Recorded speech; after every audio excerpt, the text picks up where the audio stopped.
Hello everyone, this is Julius Caesar here. You may know me as Inajiro Asanuma. I'm currently working on this alternate history which I have planned and created with the YouTube channel known as Micah History.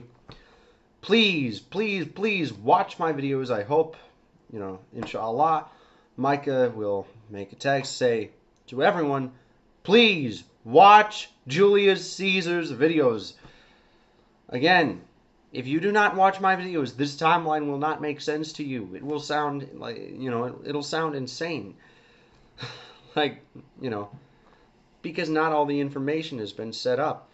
You may ask questions. You may say, well, what about this? What about blah, blah, blah? What about blah, blah, blah?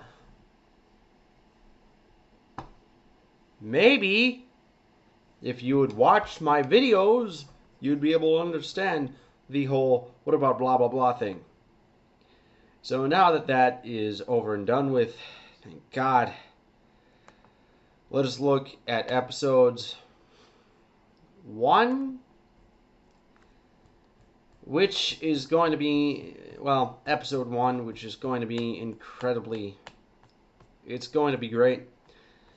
We are going to be talking about the early 19th century Europe and South America. So, in 1816, we have the Congress of Vienna. The whole BS when it comes to the, with Napoleon doing his bullshit is basically solved. So France is forced to grant independence to Brittany, Occitania, and Corsica. The successor state of the old French government is an absolute monarchy. So, whilst that's going on, at the same time,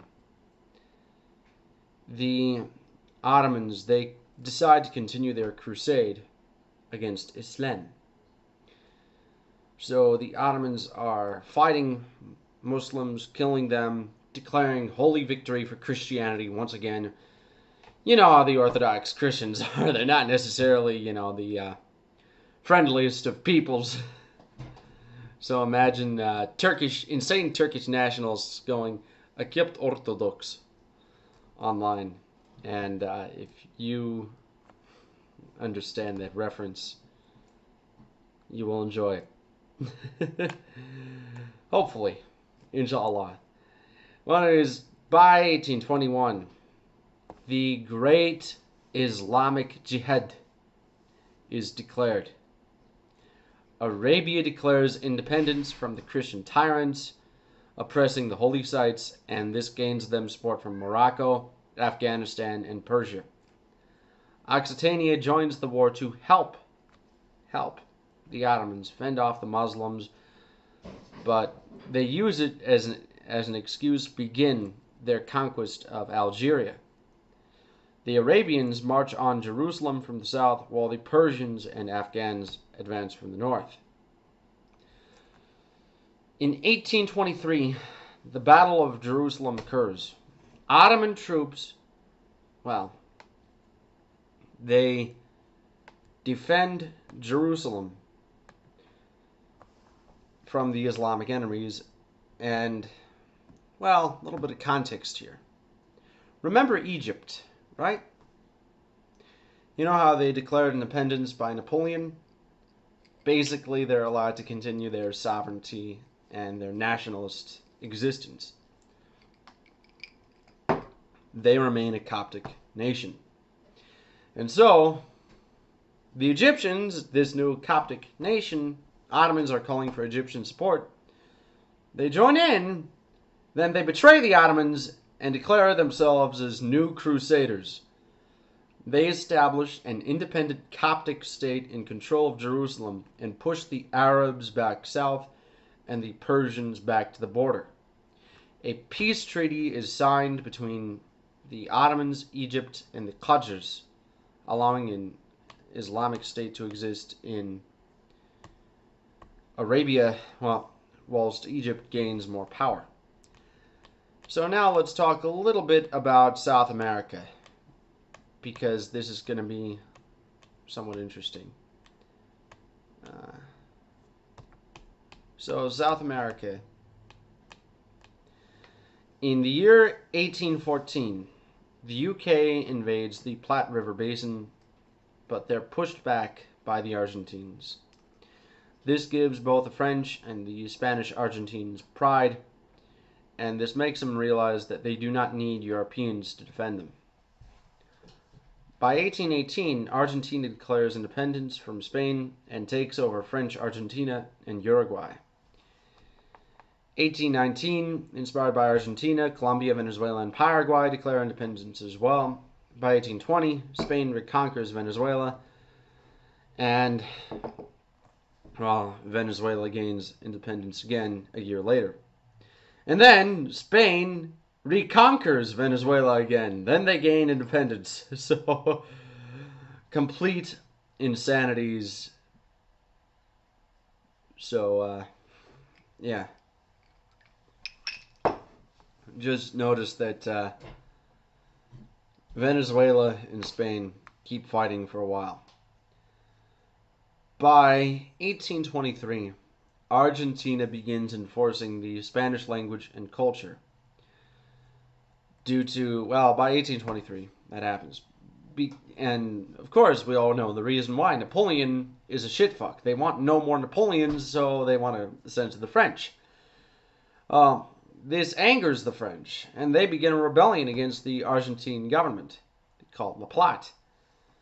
By 1824, French Brazil declares independence as Rivière Grande and invades Uruguay to take it from Argentina.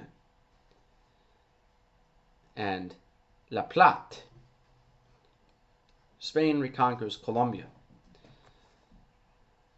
1825, Dutch Brazil declares independence as Pernambuco, and Venezuela tries independence for the third time.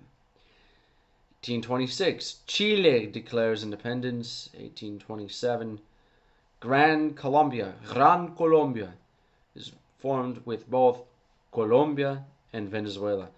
1828, Argentine Civil War ends with a new French-speaking state called Entre-Fleuves, and that is declared west of the Paraná River. 1829, Peru declares independence, and in 1830, the King of Portugal, well, his son, rebels against his father and declares Brazilian independence. Portugal keeps their Caribbean colonies, though. 1833, Bolivia, they become the last independent state in South America to gain it from Europeans. 1836, Uruguay declares independence from Grand Rivière, which in turn is supported by Entre-Fleuves.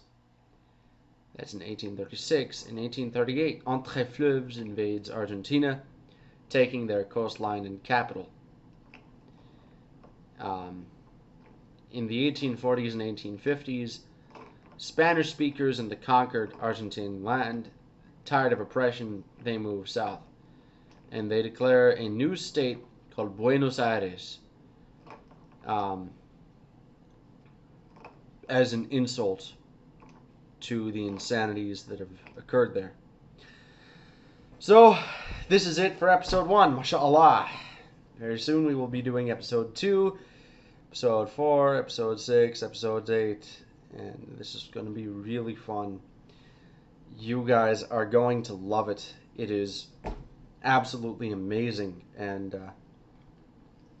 oh my god, I love this timeline so far. And to give a little bit of a prediction in the future, there's definitely going to be a little bit of insanities involving an American liberal. Should I say it? No, I'm not going to say it. Well, das Vidanya, mashallah. We have ended the episode. This is Julius Caesar getting stabbed by Brutus. Ugh.